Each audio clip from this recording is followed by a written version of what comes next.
And today's speaker is Dr. Daniel Sapori from France, and so he will talk about both theoretical consideration and the studying of perovskites, low-dimensional perovskites, and the applications of perovskites to the photovoltaics. So please go ahead. Okay, thank you, Sergey. So thank you for the invitation and for the opportunity to present my work about perovskite materials. So you already present me, but for more information about me, so I am a chemist at the origin. I have an engineer diploma in chemistry and process engineering. And the same year, I obtained also a Master of Science in Nanoscale Engineering. So it was more physics. It's where I had some lectures of physics of semiconductors, for example. I did my master thesis at the Fraunhofer Institute for Solar Energy, where I work on organic solar cells. And later, I start a PhD in the team of Jackie Evin at the Photon Lab, working on perovskite, where I study their optoelectronic properties using DFT. During my PhD, I had the opportunity to visit the team of ITMO at the Los Alamos National Laboratory, where I work on perovskite, but experimentally, so with the processing of perovskite solar cells. And lately, so I did this postdoc at the CERNS working on the perovskite silicon-based tandem, and my postdoc ended just a few weeks ago. So today I will present you the work I have done during my PhD and also during this postdoc. So before really starting, it's good to give the context of photovoltaic. And this chart edited by the NREL is a common way to present all the technology that exists for the photovoltaic. So in this chart, in the y-axis, you have the best laboratory cell efficiency, and in the x-axis, it's the year. In the middle of the chart, you can find all the cell based on crystalline silicon. So today it represents the majority of the commercialized solar cells, and it gives efficiency about 27%. Just a little bit below, you have all the thin film technology, like cadmium telluride or amorphous silicon. And on the top of the graphic, you can find all the high efficiency solar cells. So with based on gallium arsenide, and also with advanced concept of multi-junction solar cells that allow you to have very high efficiency. On the bottom of the graph, you have the emerging PV, starting in the 90s with the great cell, later with the organic cells, and more recently with the perovskite cells here. And as you can see, they have shown a great increase in their efficiency, reaching today a record of 25%, so really close to the best efficiency for silicon solar cells. They have added also recently the perovskite-based tandem, and the record is held today by HZB in Berlin, and they have 29%, so it's above the best result for silicon. So it's a promising result. So that is the contents of my presentation. So in the first part, I will introduce you to the perovskite material, and then I will develop 3 different subjects. So our first subject would be about the dielectric properties of hybrid halide perovskite. Is work I have performed during my PhD. And I will show you a method to compute the dielectric profiles on some examples. A second subject will be the work I've performed at the Los Alamos National Laboratory, so in the team of Aditya Moite. It's experimental work, and it's will be so about interfacial layers used for perovskite solar cells. The last subject will be my work I did during the postdoc, and is about perovskite silicon and tandem solar cells. So initially, the perovskite is in fact a mineral, the calcium titanate, that was discovered in Ural, so in Russia, by Gustav Ross in the 19th century, and is named after Lev Alexeyevich Perovsky, who was the first one to characterize it. Later, the perovskite gave its name to a family of compounds. In fact, compounds that adopt all the same structures on the calcium titanate that you have here. So this structure, basically, you have a 3D network of octahedra. Each octahedra you can find inside, so a transition metal in the center. On each edge, you have an oxygen. Each oxygen is shared by two octahedra. Then in the space in between, you can find in between the octahedra, that is called the octahedral space. You can find an additional cation that is a larger size. It can be an alkali metal or also rare earth element. So as you see, you have a lot of choice for the atoms. So there are a lot of compounds that exist with this perovskite structure. But to predict if the existence of this structure for compounds or the stability, it was introduced a tolerance factor that take into account the radius of each atom. So if you take too big radius for some atom and too small radius, it won't be stable. Ideally, this perovskite structure is cubic, but it can show also a lower symmetry structure, like orthorhombic or tetragonal. Sorry. And it often undergo a several phase transition. So for example, you can be cubic at the highest temperature and then orthorhombic for the lowest temperature. Then if you replace the oxygen with an halogen, you get the halide perovskite. And for example, CS-PbI3 is an halide perovskite. So it's quite studied also today. If you go further and you replace this divalent cation in the cubooctahedral by an organic cation, you get the hybrid halide perovskite. So it's called hybrid because you have the 3D network here that is inorganic and the cation that is organic. And for example, the methylammonium PbI3 is the historical perovskite for photovoltaics. Then, as you can guess, for the size of the cation, you are limited by the space inside the cubooctahedral. If you choose a larger organic cation, you will assist to reconfiguration of the 3D structure in a 2D structure that can be called also layered structure, because you have an alternance, you have alternating inorganic layer with organic layer.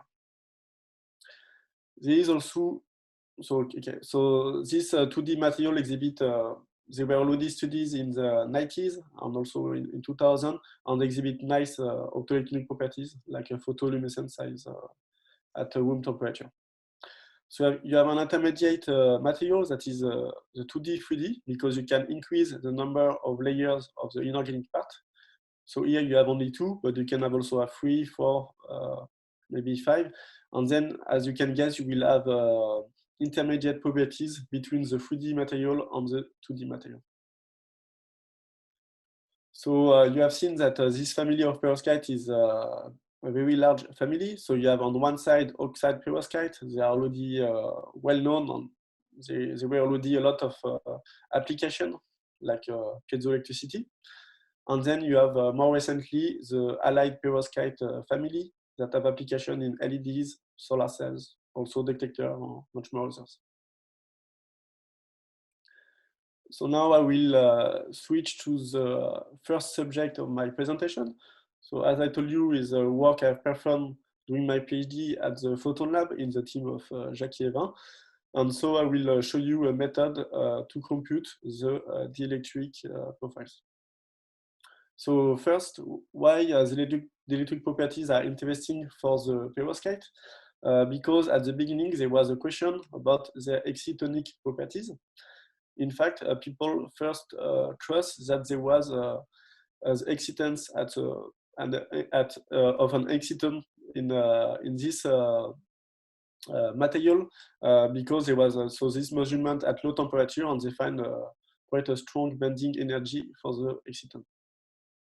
But later, the team of Jacques Evin, so where I was doing my PhD, they predicted by fitting so computed spectra, so is what you have here, with experimental result of this paper, that the dielectric constant will be much more lower at highest temperature.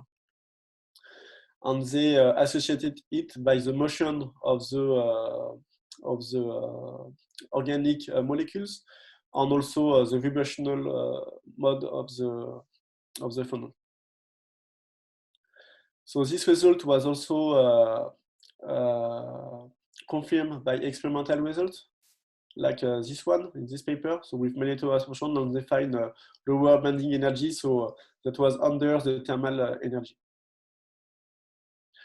So if for 3D material, the exciton is screened at higher temperature, on the contrary, it's well known that for layered perovskite, you have a strong bending energy exciton, about 200, 400 milli-electron volt. And that's why they were studied, for example, as I told you, for photoluminescence at room temperature. So now I will go for the method I used during my PhD. So this is the approach. So it's a method that is based on density functional theory, and I perform it with the CESTA code. So it's a crystallographic code. You have a unit cell that you reproduce in each direction with the block using the block function. So this method is nice because it gives you a nanoscopic representation of your system, and it's very interesting for heterostructure on nano object where interfaces and surfaces play an important role.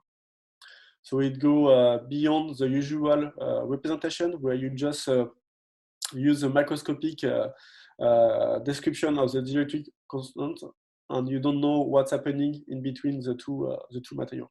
So you made some approximation, but is much more less physical.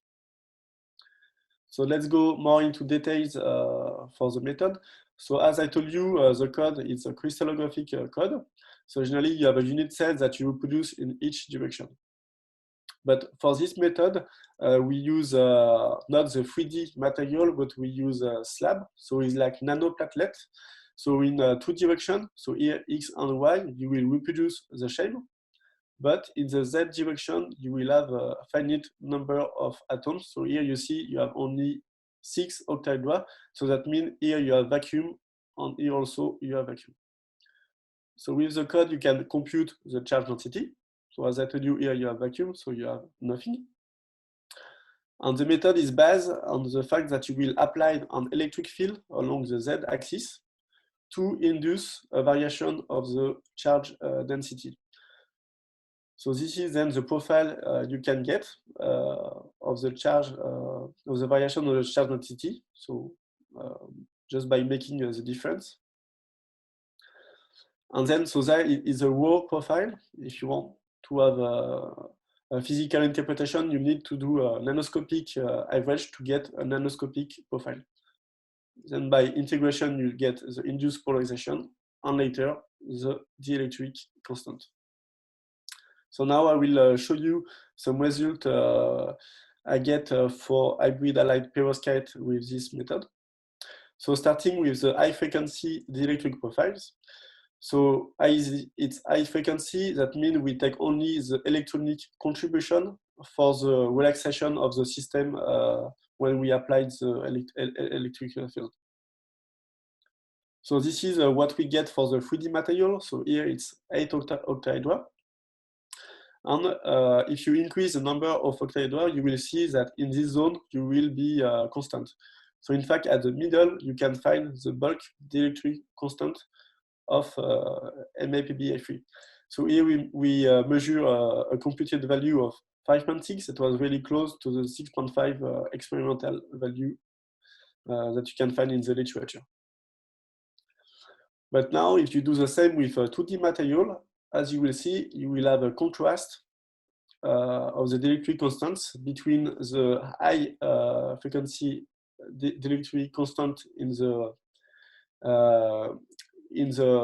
inorganic zone and low value dielectric constant in the organic zone. Sorry, we have a question from the chat.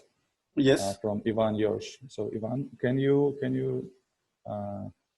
so if not, so I just read it. So how these calculations account for the particle excitation and electron-electron correlation in general? Okay. So no, so you don't have so it's on DFT and you don't have you have some approximation. So for example, you don't have a good representation of the electron interaction. So it's more basic, but to get then a better description of the electron-electron interaction, that one you can do later is with these dielectric profiles, you can get an approximation of the self-energy profiles, which will give you information so at the surfaces and also interfaces if you have a composite material or an heterostructure.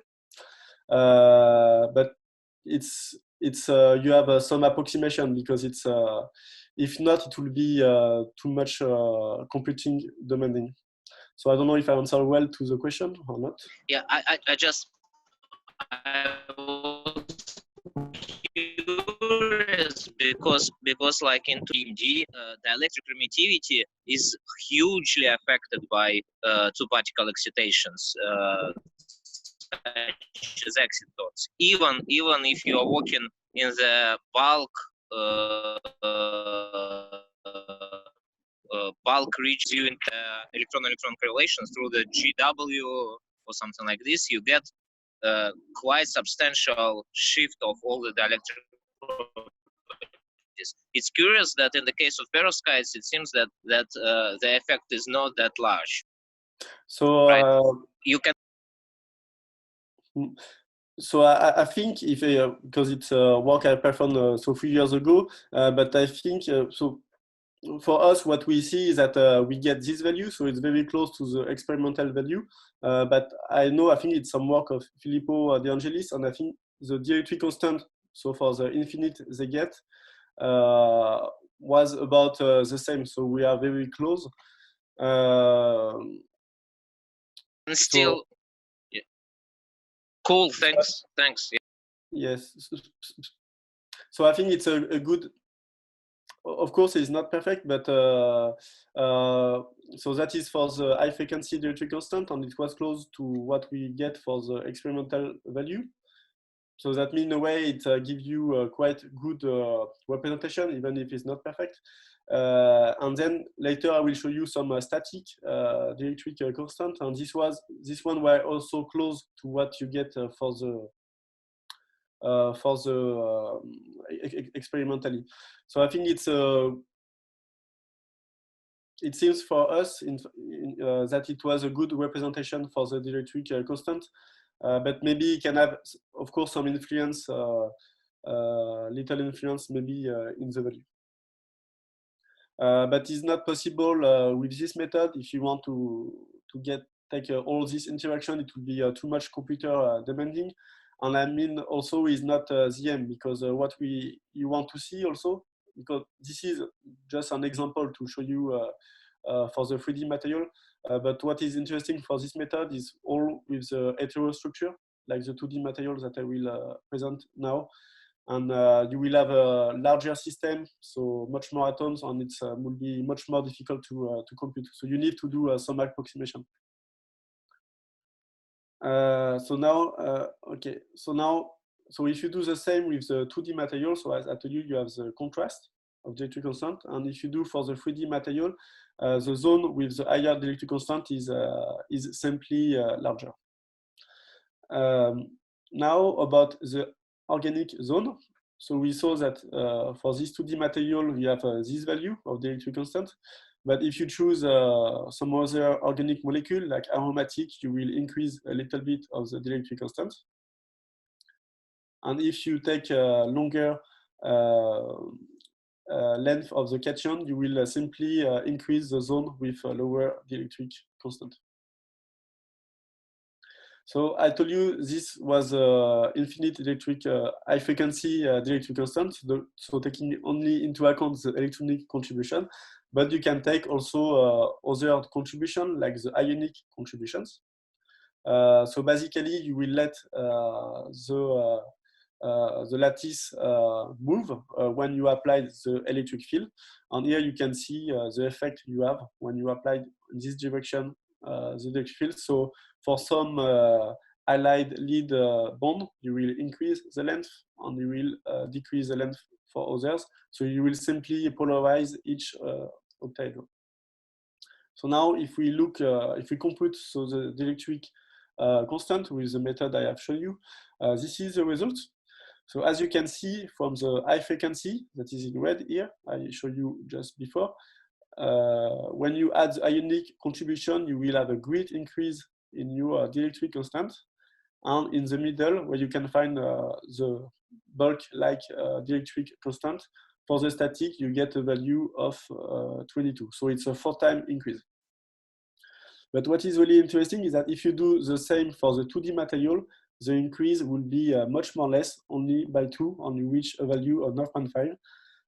And you can see that the organic zone itself, it's not remain unchanged. Now, if you take the 2D, 3D material, you see you have something in between. So you have a value of 15, and it's a 3-time increase. So it shows that this result that you can expect, so for the 2D, 3D material, to have intermediate properties between the 2D and the 3D. So to resume what I showed you, so I show you some electronic, so high frequency dielectric profiles that take only the electronic contribution, then the static for the ionic, but there are other contributions you can take into account, like the dipolar, that may play an important role for perovskite. So just as a comparison with other material, classical semiconductors, for example, silicon and gallium arsenide, you can see for this material, the main contribution to the dielectric constants is the high frequency. So it's the electronic contribution. Even if for gallium arsenide, you have a little bit of ionic contribution. If you take water, you have much more ionic contribution than electronic, and then you have a lot of dipolar contribution in your dielectric constant. For the perovskite, so this is the 3D. So we compute, this is the computed value for the high frequency was 5.6. You have a lot of ionic contribution. And then for dipolar, we didn't measure. It's quite computer demanding, and you need to think about the way to do it. But we believe it can be much more higher. So now another result during my PhD, so it's not about dielectric, but is quantum confinement. So there were a lot of, you can find a lot of papers in the literature about nano object of perovskite.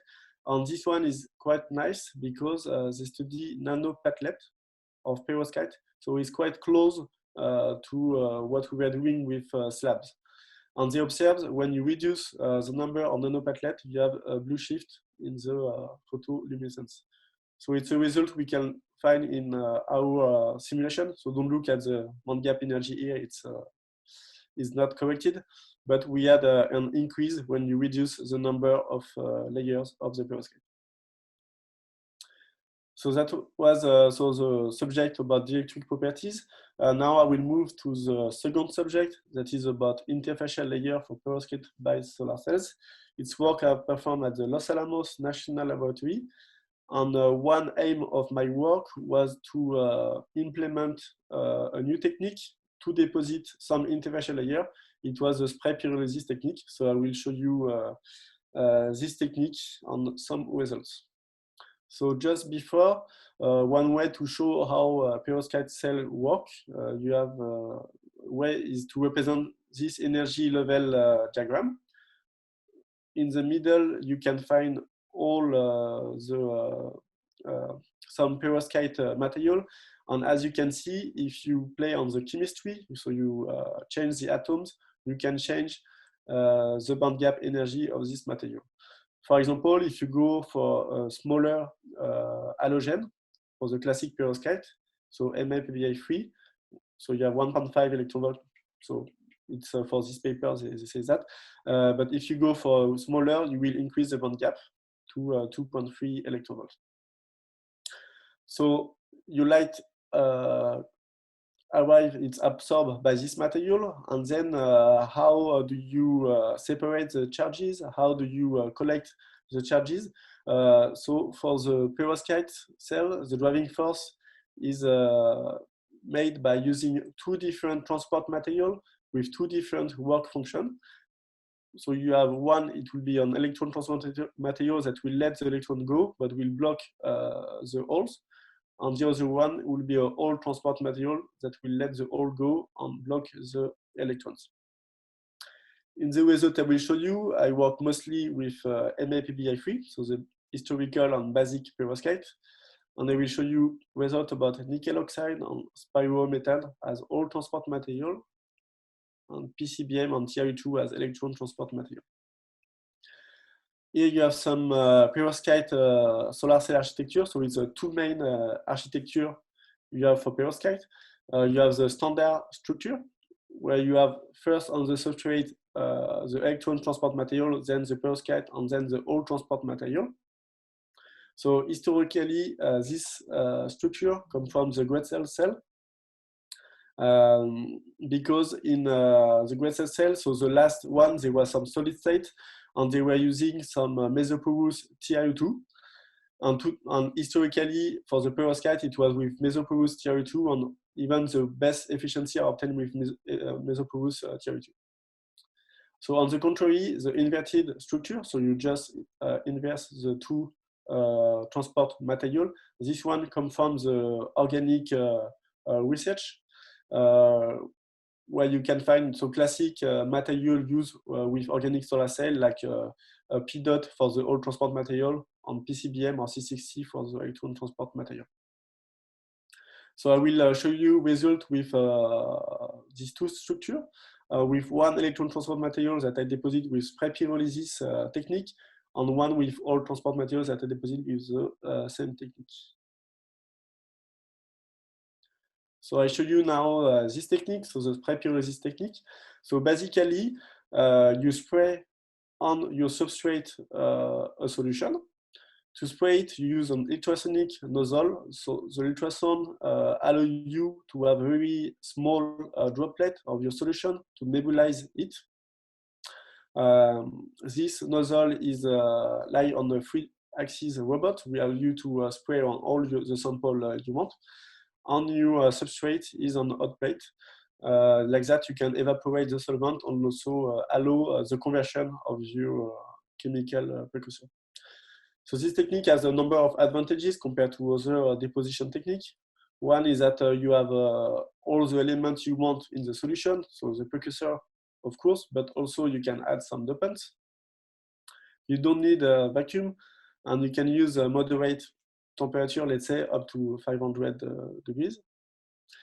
You can control easily the thickness of your sample. You can control the weight of the solution. So here you can control the flux of solution. You can control the distance between the sample and the nozzle. You can control also the speed of the axis. So you have a lot of parameters you can play to control that. You don't need high quality substrate. And a big advantage is that you can deposit on large area really quickly if you use multiple nozzles. So this method was already used for a lot of materials, so you can find all of that in the literature. So it's quite a robust method. So with this method, I first try to deposit so the nickel oxide material.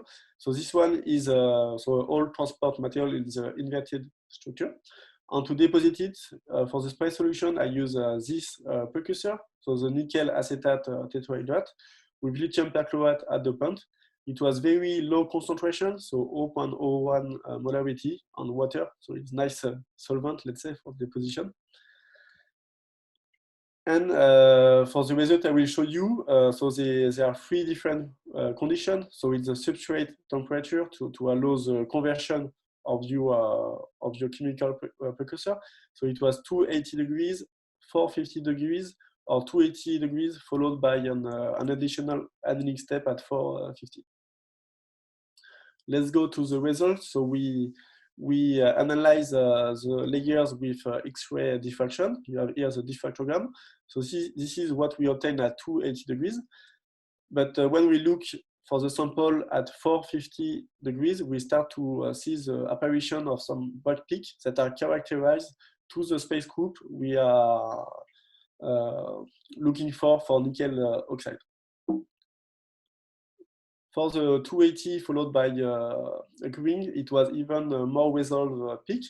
So it can be explained maybe by it's better for the conversion to do it like that, or maybe it was possible that the layer was a bit thicker as it was a lower temperature. So to explain this result, you can find some in the literature, some thermogravimetry analysis for the precursor we use. And you see with the weight loss that you have a complete transformation only from 330 degrees. So likely here at 280 degrees, you still you have maybe an intermediate product that is not the crystalline phase of nickel oxide. We did also some IFM measurement. And very quickly, for the high temperature deposition sample, we have a very high roughness, which was not observed for the lower temperature deposition, where it was much more flat. Then we integrate this layer in a complete device. And here as IV characterization we get. So the 280 degrees, we had no efficiency, very low current in the positive voltage.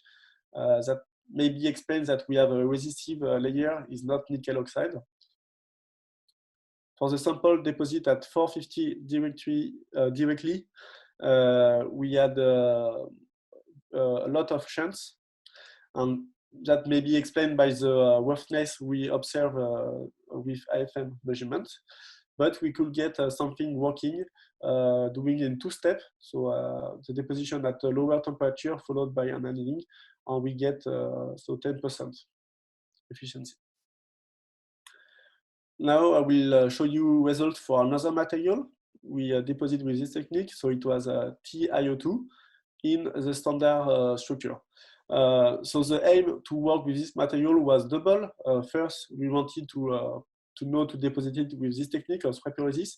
And the second aim was to implement a working process to make standard structure perovskite solar cell, because in the Halide team, at the beginning, they have only experience in inverted structure. So there was two main unknown parameters. For this structure, it was the TiO2, but also the spirometal.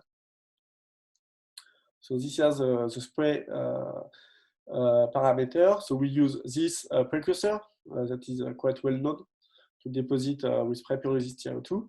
There was no dopant. It was a concentration of 0.01 molarity in ethanol. And we selected substrate temperature of 450 after looking in the literature which one was appropriate with this precursor. Then when we did X-ray analysis, we observed that we get the good phases of, one of the phases of the phase of TiO2 that was anatase. So I told you that there was another main unknown parameters. It was a spirometal deposition. So you probably know, so it's a molecule of spiro. You need to dope it to increase its conductivity. So you have here in this graph what they show. If you dope it, you can increase by another 1 or 2 the conductivity of the material. Generally, you use lithium TFSI or TBP. To deposit this material, I use spin coating, and it was done in a glove box. Now, when we made the integration of the solar cells, we get really bad results. As you can see, we had a very low current of 1.4 milliampere per centimeter square. And what was interesting is that if we let the substrate during 1 day light soak, we could increase a lot the current. So you can see here it goes to 16 milliampere centimeter square and to a higher efficiency. So there was something going on with the light. We tried a lot of experiments to understand what was happening. And one of these was simply to replace the spiral by the P3HT. So the P3HT is another all transport material that is, by the way, widely used for organic solar cells. And we get directly a working solar cells using this all transport material. So it shows that there was some issue with the spiromethan. If you look in the literature, especially for perovskite, there are not so much information in the process details. It's more maybe know-how and people don't communicate it so much. But you can find some papers that show that you need the oxidation of the spiromethane to increase its conductivity. And this, you need air. So for example, you have this paper. So in 2012, it's not a perovskite, it's a great cell, but solid state, where you use spiromethane. And they show in this paper that if you process the cell in nitrogen environment, you get nothing working. But if you process it in air, you have a working device. So after doing that, we tried several treatments after the deposition of the spiral that was still performed in the glove box. So it was air exposure with or without light. So if we do 1 hour dark exposure before finishing the device, the result we get was with a higher current compared to what. So it shows that the air had an influence on the device. If we do 1 hour light with the exposure of air, we had even a better result with a larger VOC, higher VOC and higher fill factor. But we choose as an optimal condition to let the sample 12 hours in dark exposure in air, where we get a very much more appropriate GSC of 20 milliampere. We tried also some post-treatment of this cell, as we saw that there was an influence of light. So after finishing, we just did 2 hours of light soaking, and we show that we could increase a lot the efficiency, increasing the VOC and the efficiency. So that's it for this second subject of my presentation. That was experimental, and now I will move to the, I don't know if there are some questions or not, but otherwise I can move to the third subject and last subject of this presentation, and is about the work I have performed at this area in S, working on perovskite silicon tandem solar cells. So I won't show you so much results and data because there are a lot of confidential stuff, but I will show you still some results that were communicated at some conferences. So the best way maybe to introduce perovskite silicon tandem solar cell is to introduce the silicon solar cells. Because for the silicon solar cells, in fact, so there are a lot of technology, and each technology could increase the efficiency of this silicon-based solar cells. So, for example, PERC and PERL, with the passivation on contact, you could increase to more than 20% efficiency the silicon cell. With more recent concept like the heterojunction with amorphous silicon passivation, you have even higher efficiency. And the best record is obtained with EBC heterojunction. So EBC, you have all the contact in the back of your sample, and you have efficiency higher than 26%. So as you can see, we are approaching the limit, the theoretical limit of single junction silicon solar cells. And the industrial people, they were asking themselves question, how can we still improve the efficiency of our solar cells? So one way to go further is in fact to go to the more advanced concept of photovoltaic, and one of them is to combine several photo absorbers to collect more efficiently the solar spectrum and therefore go beyond the Shockley-Kessler limit. Perovskite material is a nice candidate for the high bandgap top cell material because we can tune the bandgap as I show you. It's also a cheap material and is quite easy to deposit. So this perovskite silicon tandem is not a concept. There are already a lot of results today, and even nice results like I showed you in the context, in the introduction, with a 29%. So it's higher than the best silicon solar cells and is really close to the theoretical limit that was obtained by the AZB. So in CERNS, where I was doing my postdoc, there are a lot of labs, and there is one lab working on silicon heteroduction. So I tell you that it was a quite advanced technology for silicon. So in this technology, you passivate your contact with amorphous silicon. So you have here the emitter with the P dot amorphous, and here you have the back surface field. And there is another lab working on perovskite solar cells, and they work mostly with NIP structure using tin oxide, the mixed cation perovskite, and PTA as all transport material. So these two technologies are very different already in literature, but also in CERNS, because in one end, the silicon heteroduction is a mature technology where we have a pilot line to produce high efficiently, so superior to 22% for large substrate area, so 156 millimeter square. So it's very large substrate, is industrial substrate. And in another end, the perovskite is still at the development in our institution, and we have smaller surface and smaller, lower efficiencies. So my work as a postdoc was to implement a working tandem fabrication process, doing a link between these two labs. So it was not easy because the integration is itself not easy. You have here the structure, one example of a structure you can have for silicon heteroduction perovskite solar cells. So you find here the bottom cell. So as I show you, the heteroduction with the amorphous layer as passivation. You have then the perovskite solar cells, and in between you need a tunnel recombination junction because you have electron here and you have all here.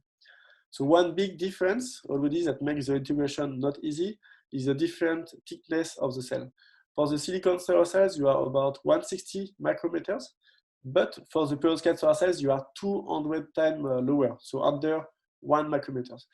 And it can be an issue when you know that for silicon solar cells, generally you use a textured surface, and you can have, for example, a pyramid of several micrometers size. So this is problematic. You can guess for conformity of your layers when you deposit less than 1 micrometer cell on few micrometers pyramid size.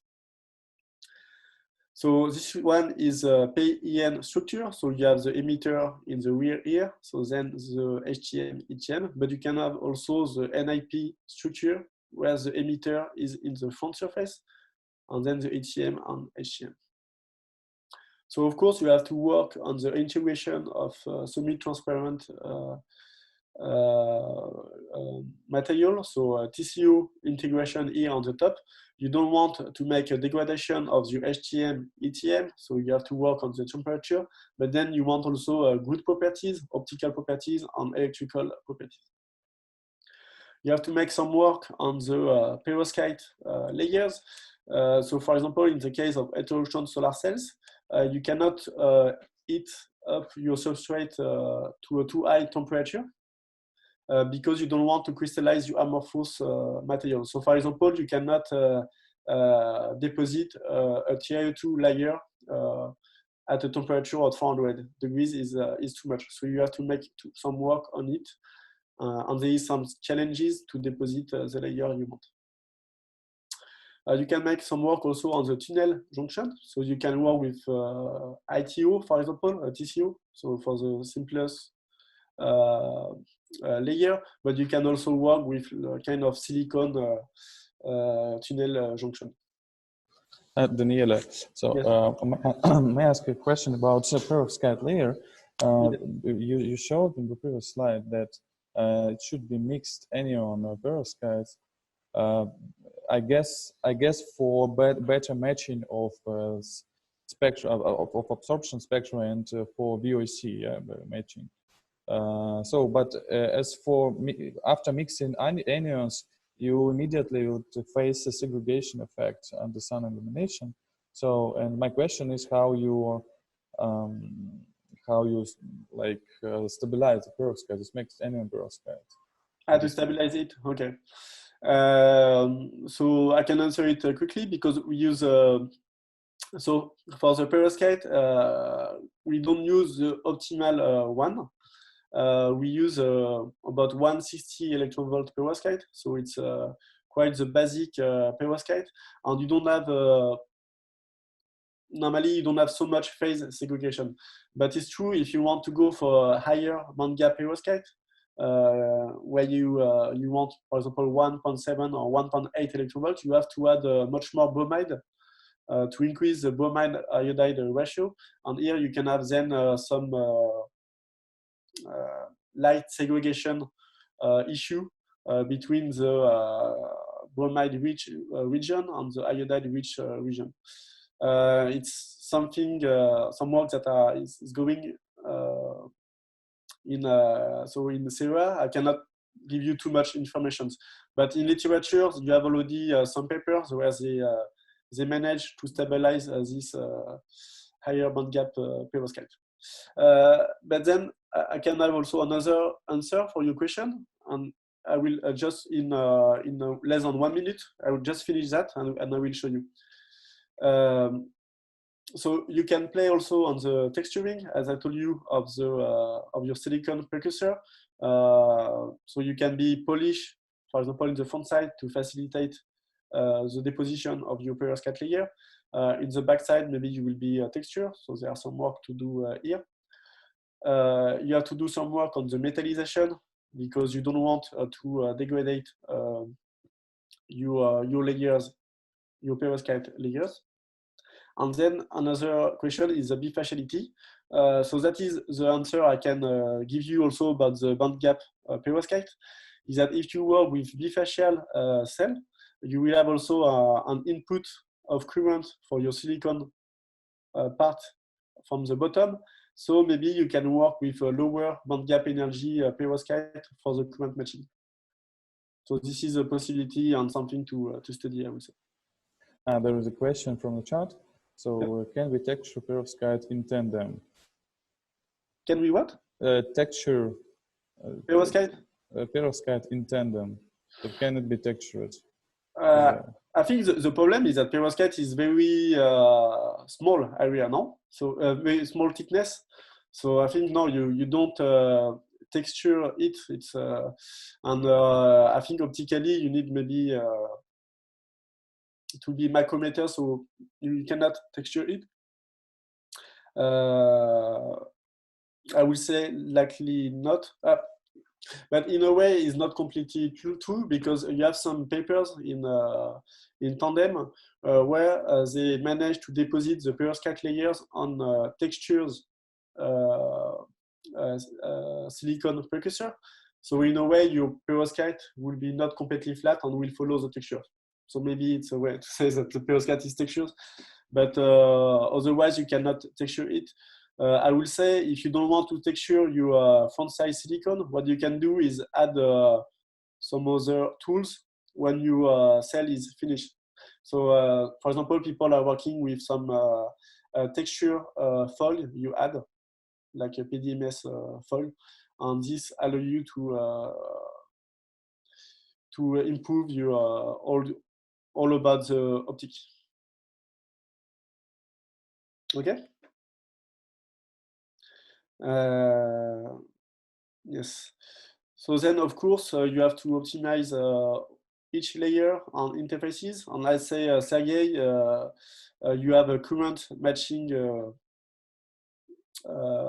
necessity because you have two cells that are in series. So if your silicon cell generates more current, you will, on the perovskite, you will lose the current that is above. So you want a current matching, and that can be problematic also in the real use of your solar cells, because you can have some spectral change, and if you the change is going more in one region than the other region, you will have some loss. So that is also an issue for this two-terminal tandem. So I didn't show you that, but this two-terminal tandem is only one way to make tandem. You have also four-terminal tandem where you don't have the current matching issue.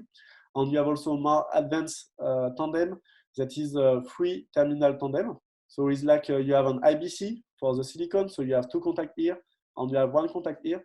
And this concept allows you to not have the current matching issue. But it's much more difficult to make the tandem.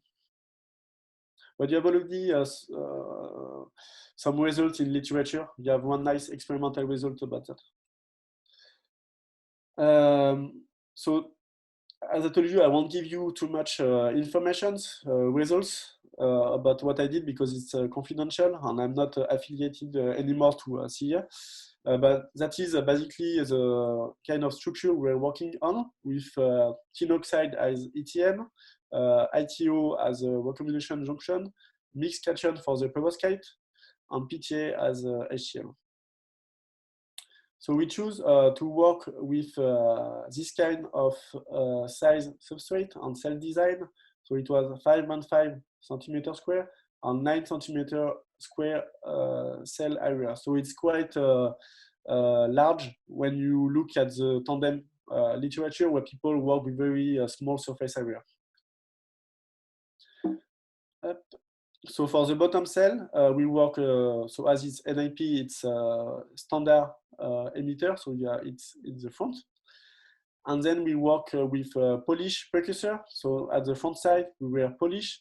So it was a CMP, so like a semiconductor grade, let's say, polish, or it was chemical polishing. So it's something we develop at CINS, because if you want to do a CMP for your tandem, this is not viable economically. It's too expensive. But if you do chemistry polishing, then you can polish a lot of wafers at the same time. So this one, maybe it's more plausible to have something for industry.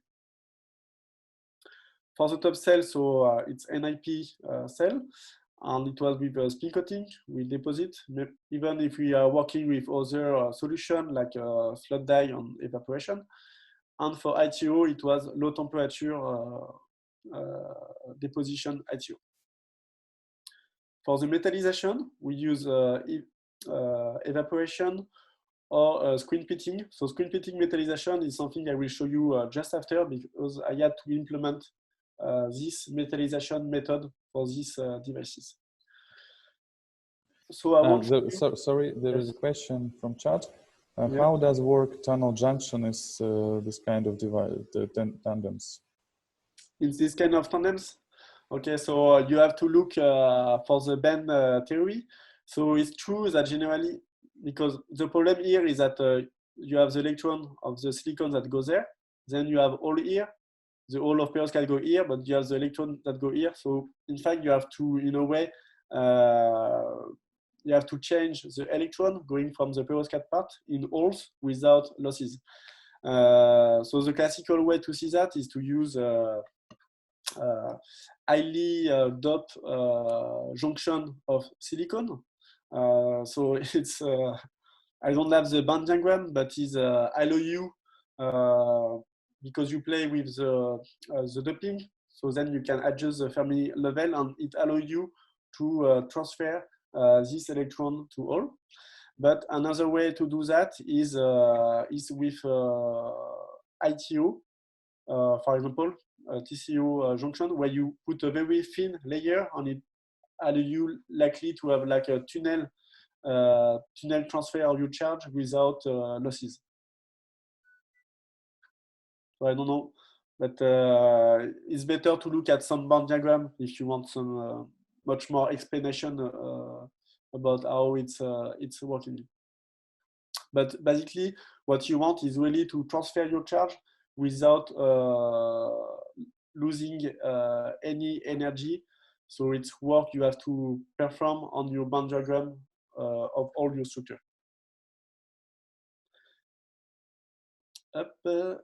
So I told you I won't show you results, but I can show you this one that I communicate. Oh, sorry, that I have communicated it at the NEPHO conference. So this one is at that time one of the best results we have. So 20%. So it's a nice result because when I started this postdoc, it was only a few percent tandem perovskite, and I have to work on all the subjects, the patterning you want for each layer, the metallization, to get something working on. So you can see, if you are not so familiar with tandem, that you have VOC that is very high compared to perovskite, and even compared to silicon, where you are like 2 times, 3 times higher. The GSC here is not so good, but we didn't use so much optical tool to increase it, but it's like 2 times lower than for the silicon. So it's a different configuration than the usual cell. So now I will show you the screen printing development I have to perform during my postdoc for tandem. So why to develop this technique? So there are several reasons. One is that you want to go for larger substrate area. If you use some classical method for metallization used in laboratory, like evaporated metallization, you may have too high series resistance if you don't deposit large thickness of your metal. And is always, for this metallization, it's always an interplay between the electrical resistance losses you will have and the metallization shading current losses you will have. So in fact, for your metallization, you want the metallization to be as thinner as possible and to have the electrical loss as thinner as possible. So it's always an interplay. And in silicon photovoltaics, they play a lot with this metallization and these losses to improve their efficiency. So it's a method that is very simple and it's low cost to do it. So I can show you this scheme, show you quickly how it works. So in fact, you have a screen that the screen is bended, but in this screen you have a pattern of the metallization you want, and you applied on your substrate this pattern using a paste on the squeegee. So the paste will go, let's say very simply, from the hole in your pattern, and it will print the pattern on your substrate. So it's really fast to do that. Just to print it, you need like maybe, I don't know, less than 10 seconds, I will say, to do it. Less than 10 seconds, and then you need, of course, a curing step, but it's really fast. When in industry, you want to have, I don't know,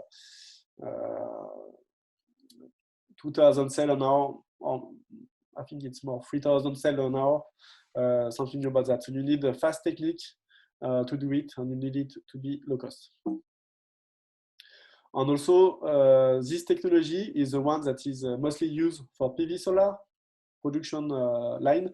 So if you see the perovskite as a way to improve the efficiency of these solar cells, if you just have to add some tools to deposit the perovskite layers, but you don't have to change the metallization part, it's a big advantage for if you want a rapid commercialization of these devices. So to implement this technique, there was a lot of challenges. When I mean challenges is to compare to how we use screen printing for silicon solar cells. So one difference compared to silicon solar cells is that we were working with a smaller area, so for the substrate and the cell. So it's more complicated when you use industrial tool to deposit on these small surface areas. You have to make some work on it. And you have a lot of differences, like the surface morphology. If you are polished in the front, it will have an influence on your metallization you will deposit. Also, the top ITO is deposited at low temperature, so it has different properties that may interact with the metallization. And then one big challenge is the different nature of your perovskite layer.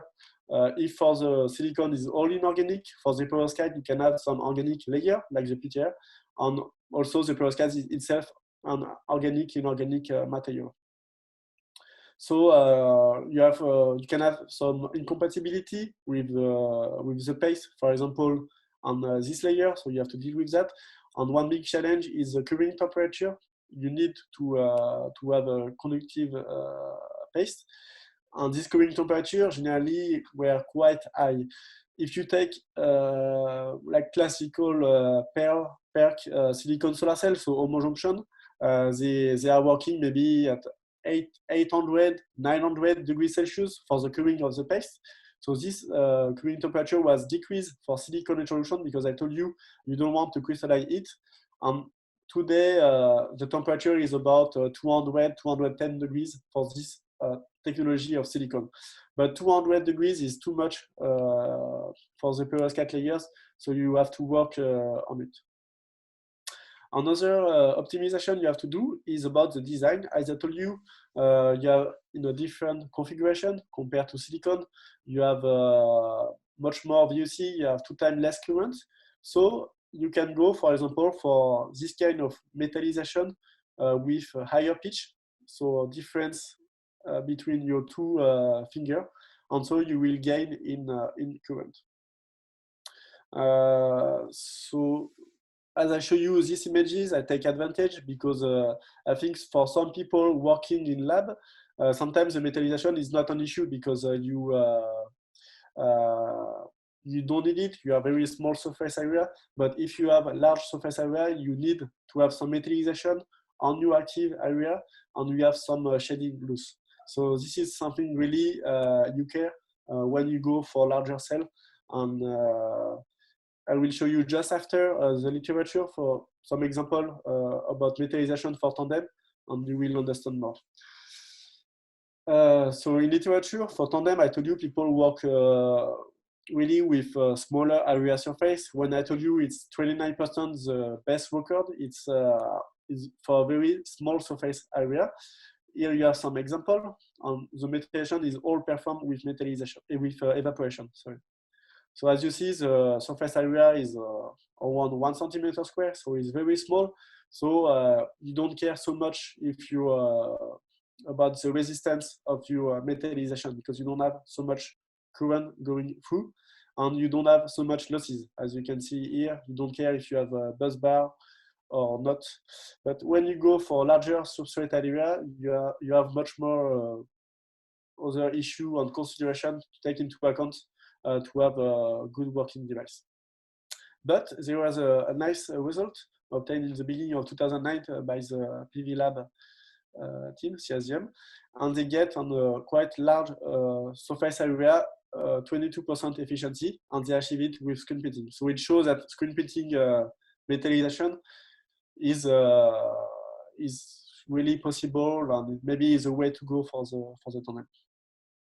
I can mention also, I don't know if you know, but there is a company, Oxford PV, that work to make the silicon perovskite tandem a reality, and they have communicated that they have a large industrial surface area tandem.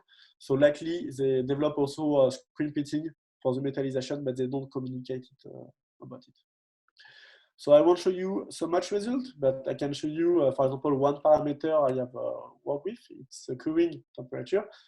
So the curing temperature is necessary to increase the conductivity of your silver paste. Because as your silver paste, it's a paste, you need organic vehicle, you need also additional molecule organic, for example, to play on the rheology.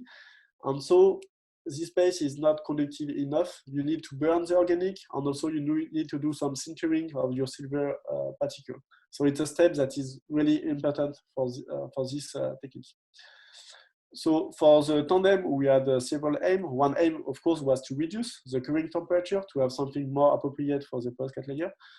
And another aim is to have suitable electrical properties. So we measure it with the airline. So it's, let's say, the conductivity of your metallization.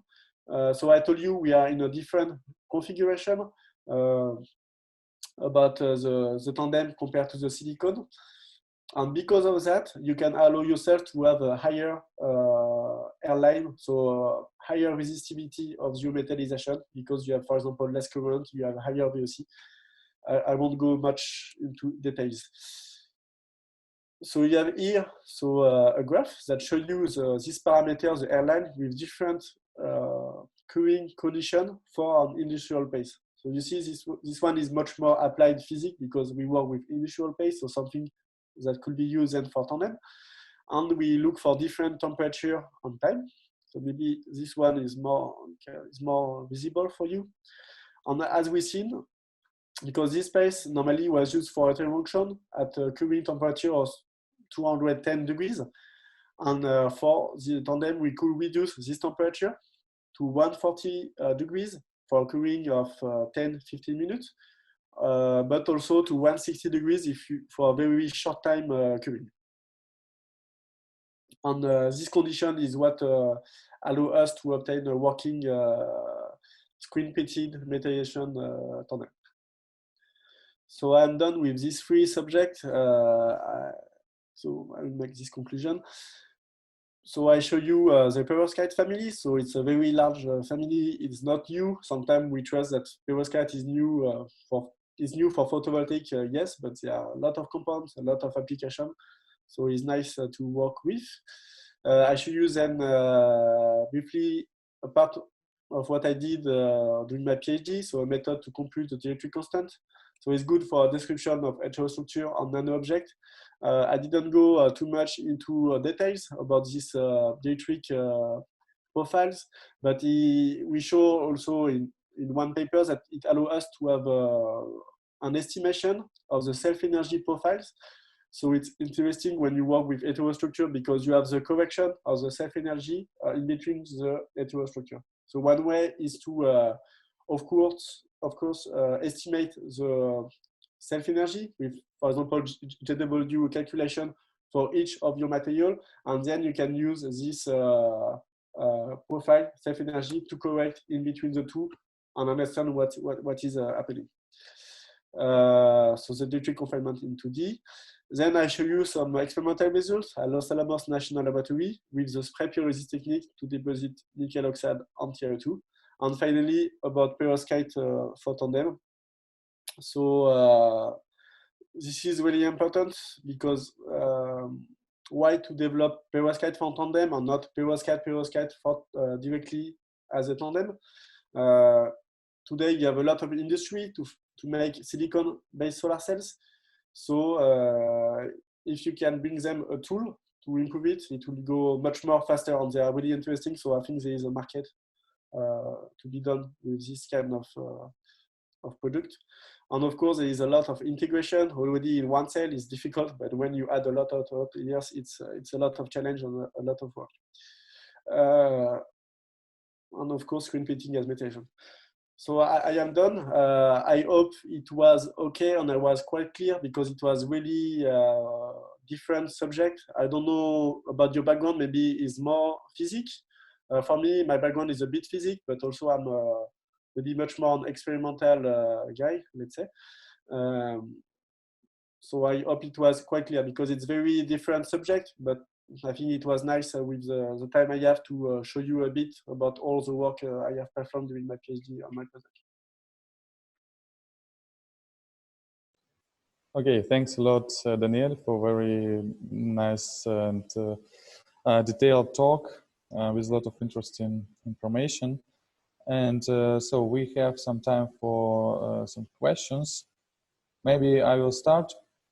So the first one is, as for tandems, so it's known that for indoors applications, silicon is not the best candidate, yeah? And but what about adding? So what about such kind of tandems? Do they solve this problem? So what about these curvatures of the dependence of efficiency on the flux?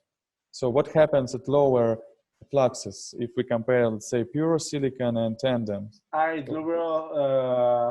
So I think perovskite is a good material for that. So you have already some people working to make IoTs, and also I think people start. There are also some concrete project to do that, like industrial to make IoTs with perovskite. So perovskite seems to be a good candidate, but for indoor application already is nice because you don't work with the solar spectrum, but with another, with the, I mean not the LED spectrum, but the neon spectrum and so like that. So we allow you already to have a much more higher efficiency. So I will say for this type of application, I will more go directly to perovskite, and then maybe to try to have a perovskite tandem. Because the point is that about solar cells, about tandem silicon perovskite solar cells, because if at one moment you manage to have a perovskite silicon tandem solar cells that can be sold, that means you reach the goal to have a good stability of your perovskite. Because if you sell a panel that tandem perovskite silicon that have only 10 years lifetime, you won't sell it. You need 25 years. So if you manage to have a perovskite part that is stable 25 years, the question is why not making directly tandem perovskite. So that is a big question. But the thing is that today you have a lot of industry about silicon. So it's maybe a short-term view that you can still use all this equipment, because when you build a new industry, you need to have funds. So you have all this equipment. Maybe you need just to add some tools and to have the perovskite silicon tandem. So I will say I will trust that you will improve this factory, but when if perovskite silicon tandem is a reality, you won't build new factory with perovskite silicon tandem. I would say maybe it's better to work on directly on perovskite, so for IoTs, I think it's something quite new. So it's better to work only with perovskite. I won't work with silicon for this material, and I didn't study this question, but I think it is not. Silicon for low illumination is not so good. So I believe, I will say, and you have current matching issue. So I think it's not a good idea. I will say like that at first. Yes. Okay, thanks. So please, colleagues, any other questions?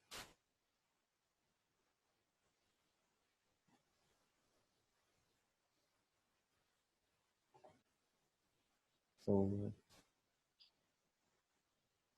yeah, so if not, if we don't have any questions, so okay, so let's before the final appreciation of our speaker, I just will announce that our next speaker, so it will be Dr. Jonathan Sivan from Israel, from Ben Gurion University of the Negev. And the topic will be about hot electrons in nanoplasmonic systems, reality or fake news. So a very intriguing title, where he will talk about the simple explanations of many results. We are just heating effects rather than hot electrons. So it's also maybe interesting for you. And finally, so again, you can just switch on your microphone and just applause to our speaker. So thanks, Daniel.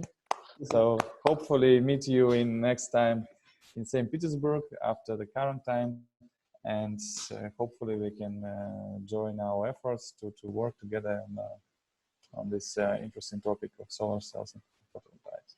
Thank you very much. So yeah, bye-bye. So thanks for attendance of our seminar. Thank you, Sergey. Thank you, everyone. Yeah, thanks. See you.